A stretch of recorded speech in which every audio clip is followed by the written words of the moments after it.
Pastor, eu quero dizer ao senhor e a todos que estão assistindo que eu já tive muitas alegrias aqui. Amém. Muitas. Provocações intelectuais, espirituais. Mas essa de estar junto com o Rubem é das maiores, viu? das maiores. Porque nós somos da mesma idade. Questão de poucos nossas mães foram grávidas ao mesmo tempo.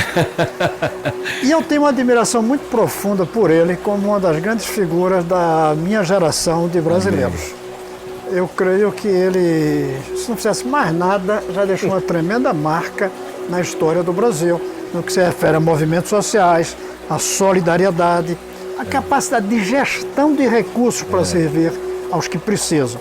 E não só no Brasil, em muitos lugares do mundo, pelo menos 3. Integridade na gestão, a transparência na gestão, a integridade, a auditabilidade da gestão. Integridade, imaginação do que fazer e capacidade de execução. E aquela coragem utópica.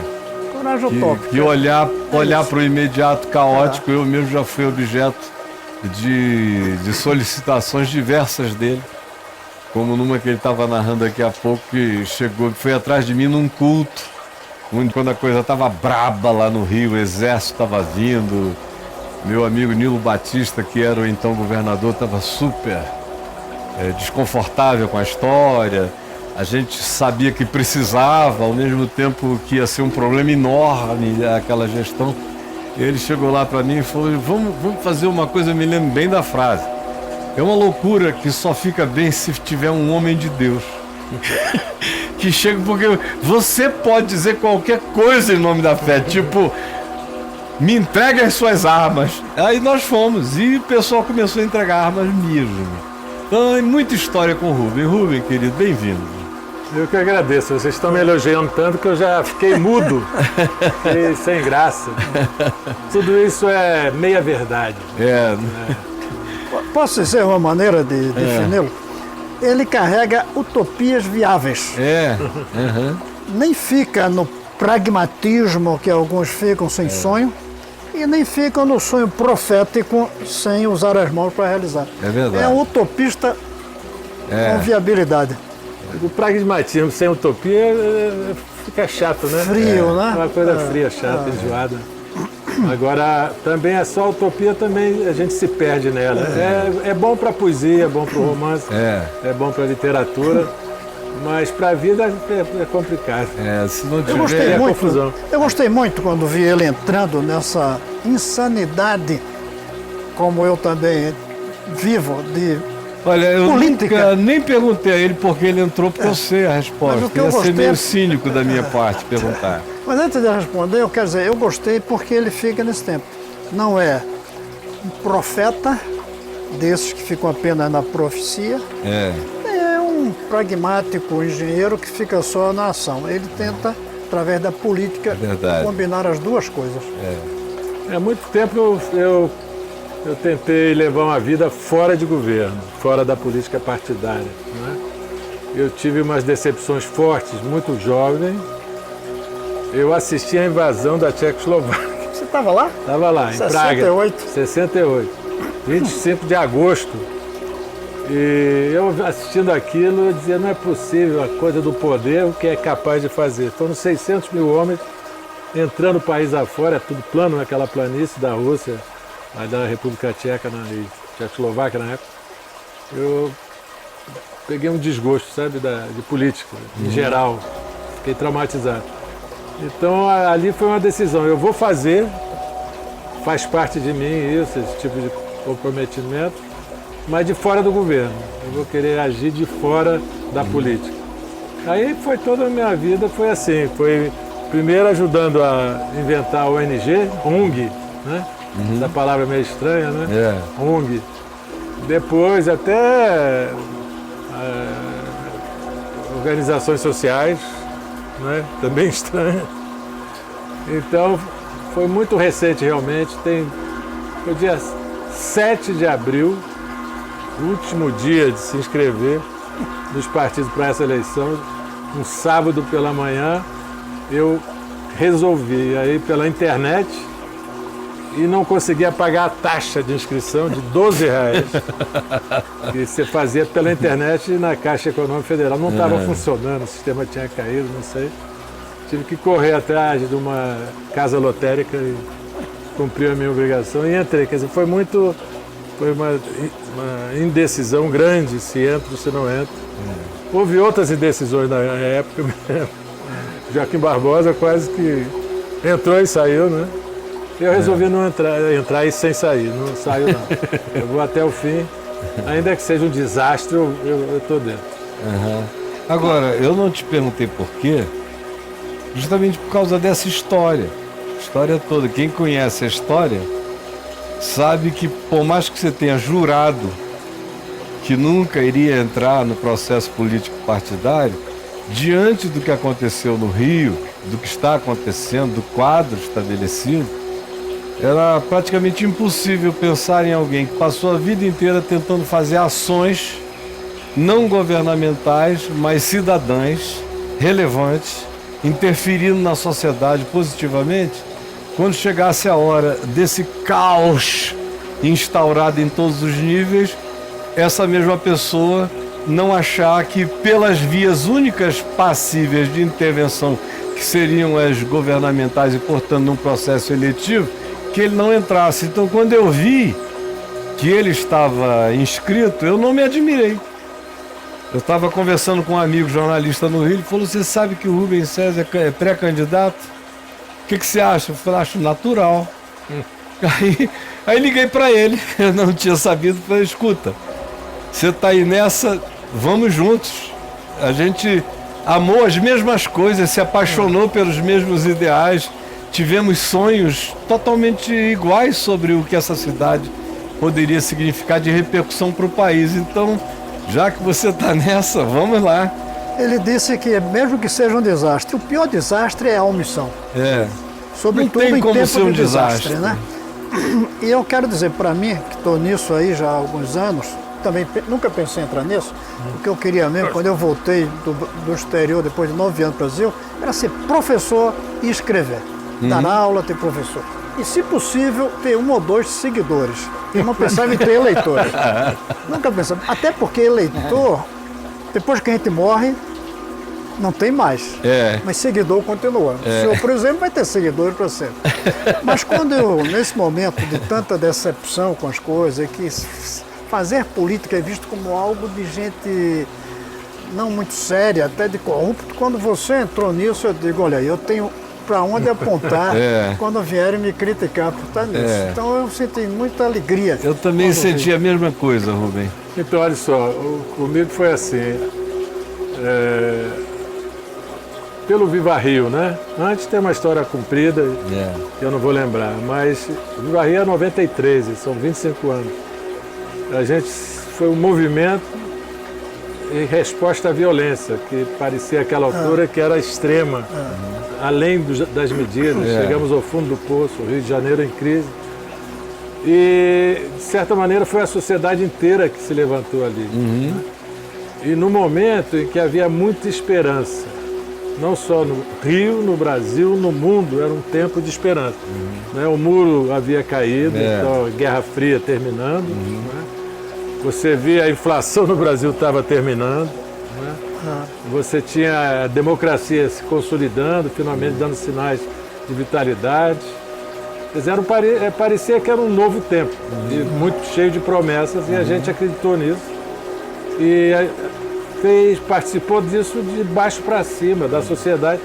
E eu escolhi, o Viva Rio escolheu, não fui eu, àquela altura, fazer esse movimento a partir dos lugares mais sofridos com a violência, que são os lugares mais expostos à desigualdade. O território da desigualdade é o território da violência extrema. Né? O mapa da guerra em que a gente vive, eu vou usar a palavra guerra, é o mapa da desigualdade no Rio. A guerra se faz em territórios mais expostos à presença de forças externas, paralegais, né, paralelas. Então, ali penetra e consegue se estabelecer. Então, a gente fez esse movimento de dentro das favelas. E tendo a questão da violência muito dentro, né, como central. Eu acho que de lá para cá a gente chegou a fazer um movimento positivo nesse sentido. A sociedade do Rio de Janeiro. Claro. O Rio de Janeiro. Né? E aí pareceu o momento que iria embora. Tinha um futuro promissor para o Rio. Né? E também na questão da violência, por causa do PPs, etc. Então o que a gente capotou depois disso tudo, de tal maneira, nos últimos 3 anos, que francamente é difícil de aguentar, entendeu? É como se nossa geração tivesse fracassado, passou a vida inteira caminhando numa direção e lá no meio, no final do caminho, a gente capota e se encontra numa situação de total descalabro, quer dizer, a violência se exerce, tomando conta da sociedade, entendeu? E não só da cidade do Rio, mas se espalhando, ela se espalhou de um jeito, você vai a Paraty, uma cidadezinha miudinha, chuchu, né, aquela coisa linda, e tomada por uma garotada que se diz, uma de um lado, outra de outro, fazendo guerra né, entre si. E vai para o norte a mesma coisa. Então isso se espalhou. Então há um sentimento de que se não houver algum tipo de resposta muito forte e muito eficaz e muito sensível ao que está por baixo, porque o que está por baixo é a desigualdade. Entendeu? Claramente é nesse ambiente que se cria, criam os soldados do crime, criam as reservas de uma atividade totalmente destrutiva que está imperando por lá. Então eu acho que foi um pouco esse duplo sentimento, sabe, de olhar em volta e dizer há uma crise muito grande, mas há também o fracasso da nossa geração. E aí pode chamar o canto de um cisne, talvez. Para nós, né? Para nós. Então, o que é o resto da minha vida? O que eu vou fazer? Entendeu? Vou ficar me lamentando? Entendeu? Chorando as pitangas desse fracasso da minha geração. Então foi um pouco assim, uma resposta um pouco quase que entusiasta, eu diria. Entendeu? Tem que reagir, tem que não dar mais para ficar de fora. Pelo menos no túmulo vão poder escrever para você. Esse tentou. Esse tentou. Eu acho que é mais que isso. Eu acho que a gente tem realmente condições de deixar coisas. De vencer esse momento. De novo, eu acho que a gente está no fundo do poço. Eu acho isso. Olha, acho que é possível. Claro que a conjuntura e a situação toda é complexa. Mas em meio a esse complexismo, tem algo que havia na década de 90, por exemplo, foi esse tempo de esperanças promissoras, até entrando nos anos 2000, houve algumas coisas bem positivas, mas na realidade o que ficou também foi um vazio total de liderança, de pessoas que encarnem de maneira que sejam ícones de esperança para a cidade. As autoridades se esvaziaram na corrupção total, ficou aquela aridez, uma barrigada no meio da sociedade, surgiram todos os oportunismos possíveis, cresceram nesse vazio do Estado, nesse vazio de liderança, nesse vazio de caráter de governança, abriu-se o espaço para tudo ali. Então, aparentemente, é algo absolutamente maior do que qualquer esforço, mas é só aparentemente. Lá no meu coração eu creio, sei mesmo, que se acontecer algo positivo, decisivo, que inspire um mínimo de esperança e credibilidade das pessoas, nós vamos ver um refluxo positivo na direção do que pode ser feito pelo Rio, porque não só o povo já não aguenta mais, mas o povo também já não aguenta mais não ter esperança. Então, eu acho que a gente viveu um momento de muita esperança lá atrás, né? Depois de muito rancor. Os últimos movimentos sociais são muito diferentes daqueles do início dos anos 90. Da democracia, da redemocratização no Brasil. Era um momento realmente a gente cantava, era bonito, a gente tinha muita gente alegre, anunciando um novo tempo, né? Havia isso. E as manifestações de 2013, né, para cá, se marcaram ao contrário pela coisa rancorosa, agressiva, destrutiva. Eu acho que agora a gente se cansou da destruição também, desse tipo de rancor, tá gasto. Eu acho que se gastou. Então talvez haja um sentimento de vazio, de descrença, de desencanto, mas acho que estamos prontos para acreditar de novo. Não, sabe? tem... Eu acho que há uma necessidade enorme. É o que as pessoas dizem quando ouvem falar que eu resolvi me candidatar, é que coragem, então virou coragem, entendeu? E não é coragem, eu acho que é muito mais do que coragem, é uma coisa assim de que é de crença, de fé, realmente, claro. é uma coisa de fé. É. Entendeu? A fé só é fé poderosa quando é absurda. É. Entendeu? Quando vai contra todas as evidências. Quando está fácil, é molinho, é facinho, entendeu? Aí não é fé, entendeu? Vamos lá. Eu tenho uma frase num livro meu aí que diz: ser absurdo é bem possível. Então, sem fé, meu amigo, é melhor a gente nem entrar em campo. Mesmo. Agora, o senhor disse uma frase aí, pô. Cansamos da descrença. Essa frase é muito boa. Se a gente realmente consegue uma faísca, né? Uma chispa em cima do combustível que a descrença pode ser, esse país renasce. Porque tem algo positivamente inflamável. Está precisando dessa chispa. E aí quando pega, começa a ser irracional o crescimento do processo, é como um incêndio. Eu acho que pode Se pegar, vai embora. Eu acho que o momento é muito radical, né? Muito radical nesse sentido. Esse vazio provoca possibilidades opostas, né? Eu acho que pode também um fogaréu muito perigoso. É onde grupos radicais de extremistas de um lado ou de outro estão se aproveitando esse vazio. E um aproveitamento raso. Você não sente profundidade nem fascista. O fascismo era mais profundo que isso. Tem uma filosofia por Prometia alguma coisa para acontecer. Aqui nem isso. Aqui é o pessoal que não pode, que não se permite entrar num debate, porque se debater, eles se tornam os piores inimigos deles mesmos, de tão raso que é. Você vê que um dos maiores protagonistas do processo está fugindo de tudo que é debate. Porque eu tenho dito desde o início, ninguém é mais adversário dele do que ele se falar. Eu acho que porque é raso e morto. São pessoas que se falar, fica nu. É verdade. Se falar, ele fica nu. Não pode falar. Tem que deixar os robôs falarem na internet. Agora, ao lado desses, tem alguns que são irresponsáveis, né? Que nem tem essa visão autoritária, mas tem uma irresponsabilidade de propor qualquer coisa, de prometer qualquer coisa. Total. E no fim, o que pode vir não é melhor, ainda que não seja autoritário, mas é caos, é a inflação de volta, é a desorganização, é o estelionato. Essa falta de esperança no caráter da autoridade é que destrói. Você olhar e você não ter nenhuma convicção de que você está olhando na direção de alguma coisa que tem um mínimo de integridade e de compromisso público. E voltando aos territórios, né, mais sofridos, a autoridade se apresenta desrespeitosa. Ela não se respeita, ela não respeita as pessoas. Então é triste o que a gente vê acontecendo com a polícia quando chega nas comunidades hoje, nem sempre, mas com muita frequência, é de um jeito que eles já chegam derrotados, já chegam mal chegados. Então o impacto que causa não é um espírito de autoridade, não é um alívio, chegou a autoridade.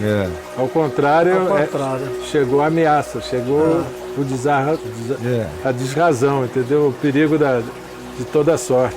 E aí, nesse sentido, isso já é assim há muitos anos. Muitos anos. Você sabe, na década de 90, em quantos grupos e conselhos de direitos humanos e não sei o que se tentava criar, mas era um horror. Aí você pegava as pessoas, levava para botar sob proteção policial, elas eram ameaçadas dentro da instituição. Quantas eu tive que levar para minha casa, porque o governo não tinha como defender a menina, o menino, as pessoas. Então é muita história, há muitos anos, tem um acumulado amargurado enorme na alma, no psiquismo coletivo da cidade e dos mais desfavorecidos. Os menos desfavorecidos, os mais equilibrados, desenvolvem aquela atitude reacionária contra o desfavorecido, então que é onde tenta- acontece a guerra, É. da qual ele ouve os tiros no prédio dele.